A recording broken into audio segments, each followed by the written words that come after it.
You know, everyone said, you're going to Buffalo in December? Are you crazy? But despite the temperature, this is one of the warmest places I've been. You guys have something unique here. Everyone's cheerful and really welcoming, and I hardly notice the weather except when it really when the wind blows so much. But I'm really impressed with what you have already started accomplishing. I'm going to describe to you our system in Florida, where we have, you'll see, a more limited region that we're dealing with. So it's a little bit easier for us in some ways. You guys are crossing a huge geographic area, and your healthcare system has a lot of components that you're trying to pull together. I'm really impressed with what I've seen so far, and hopefully my comments will be able to help you as you move forward in the months and years ahead. Oops. Okay. So what I would like to share with you today is Memorial Healthcare System's experience in the Expecting Success Excellence in Cardiac Care initiative. That was the Robert Wood Johnson Foundation initiative involving 10 healthcare systems across the country. And it was over a 29-month period, and it dealt with quality and equality in health. And so I'd like to share with you our successes and challenges that we face as we aim to achieve quality and equality in inpatient and outpatient cardiac care. So my presentation will cover two main concepts. One is the success that we had in the inpatient part of the project, where we have more control over the patient. The patient's usually in a bed tied to an IV pole and at our mercy. So if we do everything right, we have a good chance of giving excellent care and eliminating disparities.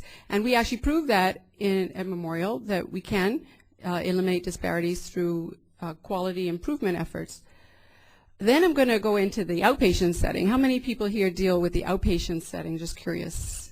Okay, so you guys will know what I'm talking about when I say it's a little bit different in the outpatient setting, where it's a bit more complicated, because in addition to knowing what the evidence-based medicine is and practicing that, you actually have to spend a lot of time enticing your patients to come to the clinic to begin with, and then to keep them there and to keep them compliant with their health plan. So we'll talk about that a bit. And as I talk about both of these settings, I'm hoping that you'll get a sense for what we at Memorial Healthcare System have done in our region in South Broward to try and connect different aspects of the healthcare system along the continuum of care.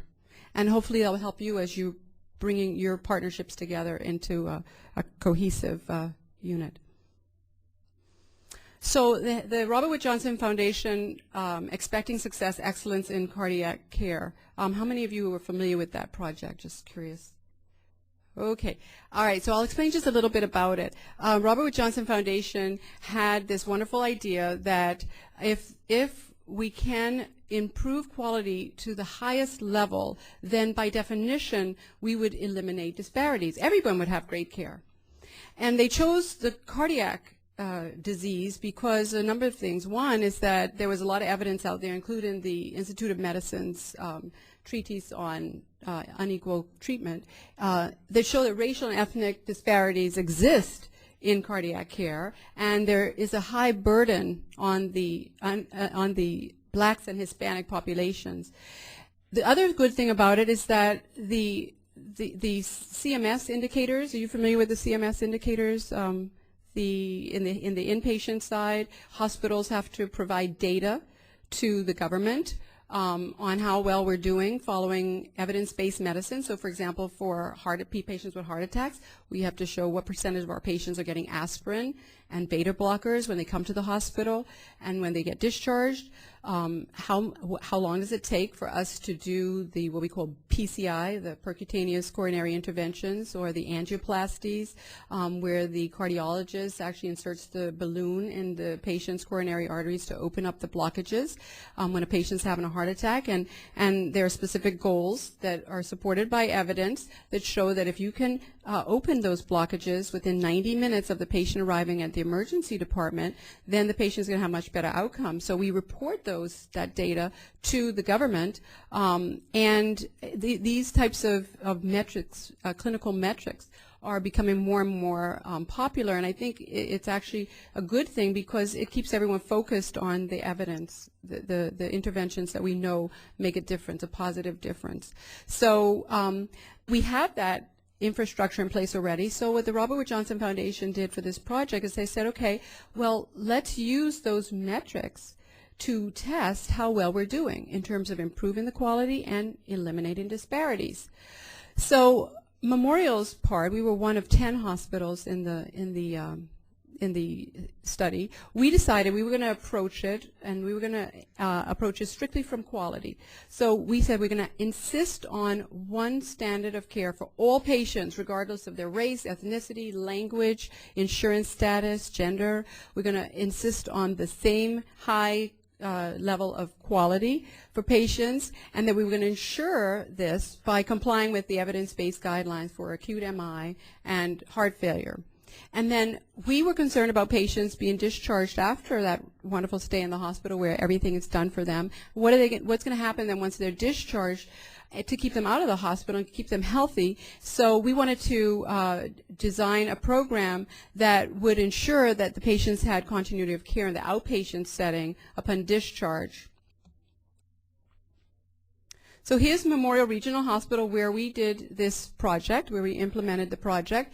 And Memorial is a 690-bed hospital, which is the flagship hospital for the Memorial Healthcare System. And the Memorial Healthcare System is the safety net hospital system for South Broward. And South Broward is between Miami is to the south and Palm Beach to the north, and it's in the same county as Fort Lauderdale, so those are landmarks that maybe some of you are familiar with. And our healthcare system takes care of the patients in the South District, so anyone who's not insured falls in our district. And so we have a healthcare system made up of 6 hospitals and multiple ancillary and ambulatory service sites, including our primary care system, where I'm the administrator and chief medical officer. And that primary care system is dedicated specifically to patients who don't have insurance. And I realize I'm a bit fortunate in that regard because my clinic system is linked to the hospital system, so we have good connection there. The other thing about the healthcare system is that we're serving a relatively small catchment area, 135 square mile region, where we have about 570,000+ residents. And so Memorial services this area, and last year we had about 76,000 admissions, about 300,000 ED visits, and over 600,000 outpatient visits. And in that patient population, we had about 39% white patients, 27% Hispanics, 25% blacks, and 10% other. So in our area, it's a bit different from yours, where the minority patients are actually the majority of our patients. So I think that also impacts how we do things a little bit differently.